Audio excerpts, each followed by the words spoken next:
இட்லி கடைன்னு ஒரு மூவி.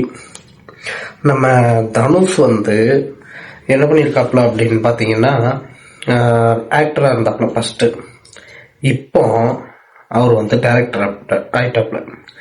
ஒரு 2-3 படம் அவரே ஸ்டோரி எழுதி அவரே கஷ்டப்பட்டு நடித்த படம். சரி வாங்க கதைக்குள்ளே போயிடலாம். இப்போ அவர் ஃபைனலாக எடுத்துகிட்டு வந்த படம் பேர் வந்து இட்லி கடை. இட்லி கடை அப்படின்னா நீங்கள் நினைக்கிற மாதிரி சட்னி சாம்பாரை ஊற்றி ஏதோ ஒரு லவ் ஸ்டோரியை கொண்டு போகிறது இல்லை. இவர் வந்து கொஞ்சம் வித்தியாசமாக ட்ரை பண்ணியிருக்காப்புல இட்லி கடைங்கிற பேரில். என்ன அப்படின்னு பார்த்தீங்கன்னா, நம்ம தலைவரும் தலைவியும் என்ன பண்ணுறாங்க அப்படின்னா பிரிஞ்சிருக்காங்க. ஸ்டார்டிங்லேயே வந்து ஒரு பிரிவை போட்டாப்புல. ஸ்டார்டிங்லேயே பிரிவை எதுக்கு போட்டாருன்னு தான் நானும் யோசித்தேன். இவர் வந்து என்ன பண்ணுறாருன்னா ஃபாரின்ல போய் வேலை பார்த்துட்டு இருக்காரு. அப்போ குடும்பத்தில் வந்து அம்மாவும் அப்பாவும் ஊரில் வந்து கடை போட்டிருக்காங்க. ஒரு காலத்தில் வந்து அந்த இட்லி கடையை இவங்களோட அப்பா வந்து லைக் பண்ண மாட்டேக்காரு. என்ன இது இட்லி கடையை போட்டுட்டு நம்ம விவசாயத்தை பார்த்தோமா, ஊருக்குள்ளே அங்கங்கே சுற்றிட்டு இருந்தோமா அப்படின்னு நினச்சிட்டு இருக்காரு. ஆனால் இதில் வந்து ஒரு ட்விஸ்ட் வச்சுருக்காங்கப்பா. என்னன்னு பார்த்தீங்கன்னா, இந்த இதை பற்றி, இந்த இட்லி கடையை பற்றி, பூர்வீக இட்லி கடையை பற்றி தனுஷ் அப்பாவுக்கு வந்து அவங்களோட பரம்பரையில் உள்ளவங்க சொல்கிறாங்க. சொன்ன உடனே இவர் என்ன பண்ணுறாருன்னா சூப்பராக போயிட்டு அரிசி உளுந்த நனையை போட்டு அந்த காலத்து முறைப்படி என்ன பண்ணுறாருன்னா என்ன பண்ணியிருப்பாரு தெரியுமா, ஒரு உரல் கல்லை வச்சுட்டு அழகாக வந்து மாவாட்டுறாப்புல. உரல் கல்லை வச்சு மாவாட்டி அந்த ஊர்லேயே இவரை அடிச்சுக்கிறதுக்கு இட்லி அப்படிங்கிற ஒரு கடையும் கிடையாது அப்படிங்கிற அளவுக்கு ஒரு சாம்ராஜ்யத்தை வந்து என்ன பண்ணிட்டாருன்னா நிலநாட்டிட்டாருப்பா.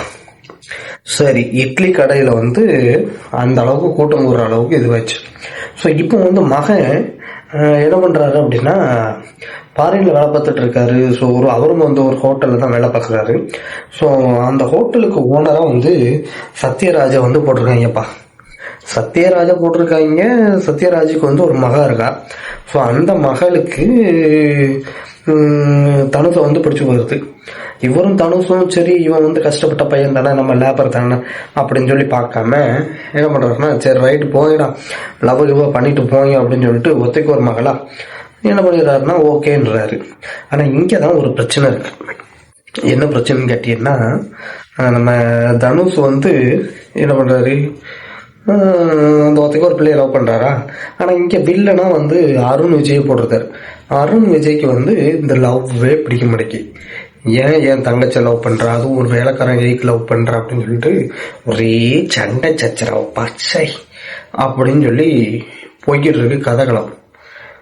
இப்படி போயிட்டு இருக்க திடுதுப்புன்ட்டு என்ன பண்ணுறாங்கன்னா ஊருக்குள்ளே 1-2 பேர் செத்து போகிறாங்க.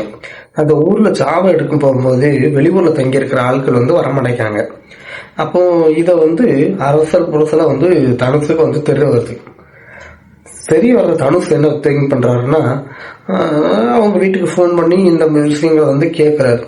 அப்போ இவர் கற்பனை பண்ணி பார்க்காரு, நம்மளும் வந்து நம்ம வீட்டில் ஏதாவது ஒரு நல்ல கெட்டது நடந்தால் போக முடியல அப்படின்னு. இவரு கூட இன்னொருத்தர் இருக்காரு. அவர் வந்து ஹீரோவுக்கு வந்து அசிஸ்டண்ட் மேனேஜர் மாதிரி வந்து ஒர்க் பண்ணிட்டு இருக்காப்புல. ஸோ அவரும் வந்து வீட்டுக்கு போய் ரொம்ப நாள் ஆச்சு, வெளிநாட்டில் தான் இருக்காப்புல, ரொம்ப நாள் ஆச்சு. அவரோட பிள்ளைங்களும் வந்து இவரை மறந்துடுறாங்க, ஒரே ஒரு ஃபோனில் தான் பேசிக்கிட்டு இருக்காரு அப்படிங்கிற மாதிரி ஒரு கதகளத்தை வந்து தனக்கு வந்து திங்க் பண்ணி அமைச்சிருக்காரு. ஸோ இந்த லட்சணத்தில் என்ன பண்ணுறாங்கன்னா தனுஷு வீட்டுக்கு வந்து வர்றதுக்கு ஒரு வாய்ப்பு கிடைக்குது. அவங்க அப்பா வந்து இறந்து போயிடுறாரு. இறந்து போனோம்னா தனுஷ் என்ன பண்ணுறாருன்னா நேரே இங்கே வந்துடுறாருப்பா. அவங்க அப்பாவோட அடக்கம் பண்ணுறதுக்கு வந்துடுறாரு.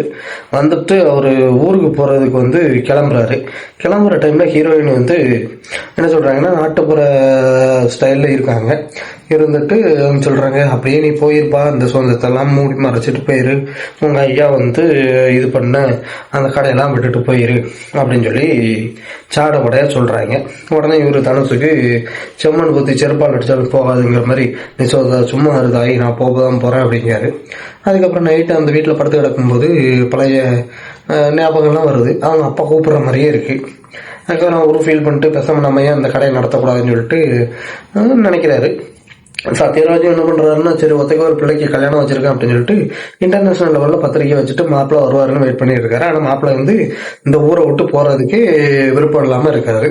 அவங்க அப்பாவோட கடையை வந்து நடத்துறதுக்கு ரெடியா இருக்காரு. அப்பதான் வந்து ஒரு பாட்டை வந்து இசையமைச்சிருக்காங்கப்பா. அந்த பாட்டு பயங்கர ட்ரெண்டிங்குங்க. எப்படி ட்ரெண்டிங் ஆக்குனாங்கன்னு எனக்கும் தெரியல. எத்தனை சாமி வந்ததையாது அப்படின்னு சொல்லி ஒரு பாட்டை போட்டாங்க. படம் ட்ரெண்டிங் ஆச்சோ இல்லையோ, பாட்டு ட்ரெண்டிங் ஆயிப்போச்சு. படம் ரிலீஸ் அன்னைக்கு அடிச்சு பிடிச்சி எல்லாரும் தியேட்டருக்கு வருவாங்கன்னு பார்த்தா இந்த பாட்டை ட்ரெண்டிங் ஆக்கி விட்டு படத்துக்கு ஒருத்தரும் வரமாட்டான்.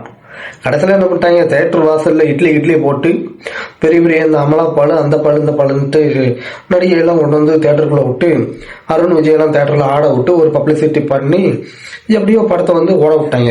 இந்த படத்தை வந்து தனுஷ் நேரடியா போட்டு காமிச்சிருந்தாரு அப்படின்னா ரசிகர்கள் மத்தியில வந்து அது நல்ல வரவேற்பு பற்றி இது பண்ணிருக்கோம். இந்த ரெட் ஜெயின் சொல்லிட்டு ஒரு கம்பெனிக்கு வந்து வித்து விட்டாரு. அவன் நீங்க 50 கோடிக்கு கஷ்டப்பட்டு படம் எடுத்தாலே அவன் 5 கோடிக்கு கேட்கற ஆளு. அவன்கிட்ட வித்துட்டு இவரு படாத பாடு பட்டு போயிட்டாரு. ரெட் ஜெயின்னாலே உலக ப்ராடு. ஏன்னா கள்ள பணத்தை வந்து என்ன பண்ணாங்கன்னா ரெடி பண்ணி அதை கொண்டு வந்து நல்ல பணமா மாத்துறதுக்கு படம் எடுக்கிறதுக்கு தொடங்கின கம்பெனி தான் இந்த ரெட் ஜெயின். அங்க போயிட்டு வித்துறாங்க. அவங்க வந்து இந்த தமிழ்நாட்டில் உள்ள டேரக்டர் அவ்வளோத்தையும் கைக்குள்ள போட்டுக்கிட்டு படத்தை நம்மகிட்ட தான் வைக்கணும் அப்படின்ட்டு.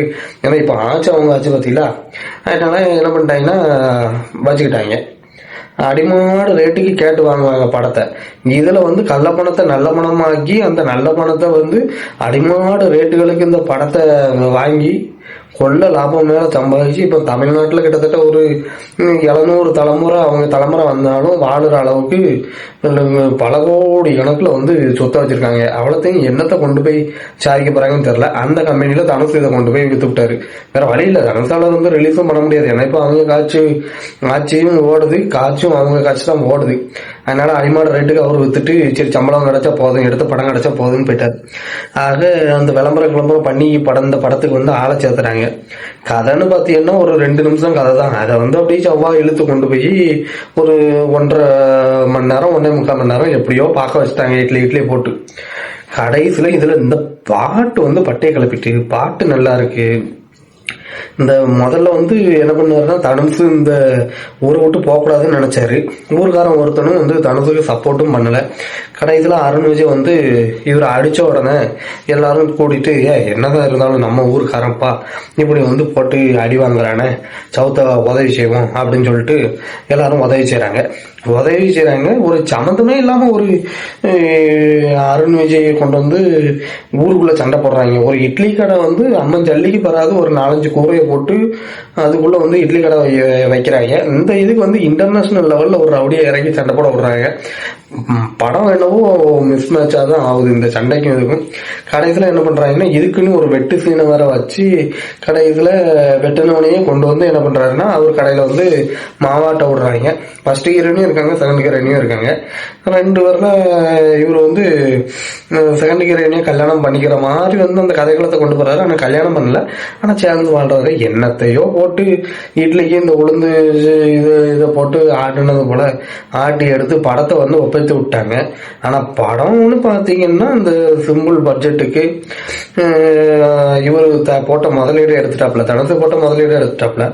இவர் ரெட் ஜெயின் வந்து கொள்ள லாபம் சம்பாதிச்சிட்டாப்ல. ஆக படம் என்னத்தையோ அப்படி இப்படி ஓடிடுச்சு. எதுக்கு நம்ம கொடுக்குற மார்க்கு அப்படின்னு பாத்தீங்கன்னா ஓரளவு ஓடின படம்ங்கிறதுனால வந்து 10க்கு 5 கொடுத்துடலாங்க. அந்த அளவுக்கு இருந்துச்சு படம். பாட்டுலாம் வந்து சூப்பரு. ஏதோ ஒரு கருத்தை எடுத்திருக்காரு. வெளிநாட்டுல வாழ்ந்தாலும் வந்து கண்டிப்பா ஊர் ஜனத்துக்கு வந்து பாருங்க, சொந்த பந்தத்தோட வாழுங்கன்னு ஒரு கருத்து சொல்லியிருக்காப்ல. அந்த கருத்துக்காகவே 10க்கு 5 கொடுக்கலாம். படம் வந்து சொல்ற விதத்துல இல்லைன்னாலும் சின்ன கதையா இருந்தாலும் என்னத்தையோ ஓட்டி விட்டாங்க. அதையும் நம்ம வந்து பார்த்து விட்டோம். அவ்வளவுதான் நண்பர்களே. அடுத்த வீடியோவுக்கு வந்து நீங்க கண்டிப்பா வந்து சப்போர்ட் பண்ணுங்க. நம்ம வந்து தொடர்ச்சியா வந்து வீடியோ போட்டுக்கிட்டே இருக்கணும்னு நினைச்சிட்டு இருக்கோம். உங்களோட பேராதரவுல வந்து இந்த சேனல் நல்லபடியா கொண்டு போகணும்னு நினைச்சிருக்கோம். வணக்கம்.